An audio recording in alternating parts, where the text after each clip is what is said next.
All right, in this video, we're going to talk about a free, easy way to set up a remote desktop. Like if you want to remote into your computer at your house, or if you want to help somebody, let's say you're going on vacation, you need to get to your home computer.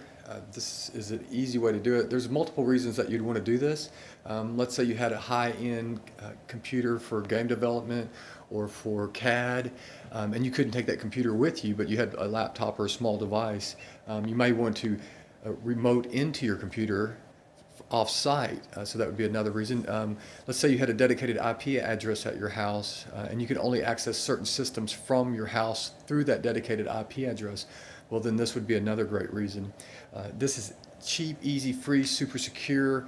You can't beat this. I think this is the best bang you can for your buck that you could definitely do. And there's no buck because it's free. So all you have to do is So Windows does come with a program called Remote Desktop that you could use. The problem with that is at your house you would have to set access up through your router to allow it to come in. So that takes some time to set up, and if you're not careful, you could end up letting hackers in. Be unsecure if you make a mistake. So not a good option at all. I think that this is the very easiest, most secure option. So just download. You've heard of Chrome browser, made by Google. All you have to do is go, and if you don't already have it downloaded, just download it onto your computer. You have to download it on both computers.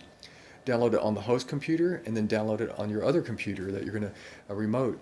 Once you have Chrome installed, at that point, all you have to do is go to Google and then type in Chrome space remote space desktop. Chrome remote desktop. The first result that will come up, you click on, and that's on the Google page. And if it doesn't see that it's installed, it'll say, do you want to install it? Install it, just takes a second. And then at that point, if you're not already logged on with your Google account, then you just log in with your Google account. It walks you through a couple steps. It's a two-tier authentication, so it'll text you a code, and then you're set and ready to go. So on the host computer, you don't have to have Chrome actually even turned on. You just have to have the computer turned on. So you can actually have it minimized. So once you start shadowing it, as you can see right here, we're shadowing it. I don't know if you can see the cursor moving on that screen over there, but it's moving right now. So if you looked over and seen the cursor moving, one good thing about this also, so like let's say somebody was shadowing your computer and you didn't know it. If you move the cursor around, you'll actually see right here it says your desktop is being shared with, and it'll tell you who it's being shared with. And then there's a button that says stop sharing. So you do have, it does give you notification if your screen is being shared, which is good. And then back over here on the main one, it has a lot of great options too. You have this panel to the right that you can open and close.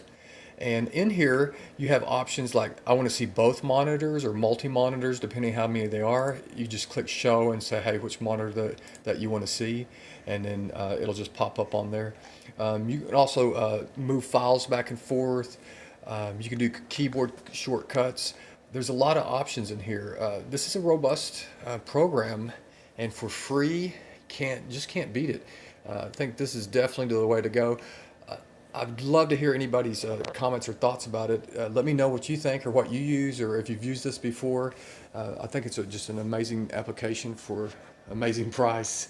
The only thing that you want to take into consideration is, let's say your home computer, you live in an area where the power goes on and off and you're going out of town for a week or two.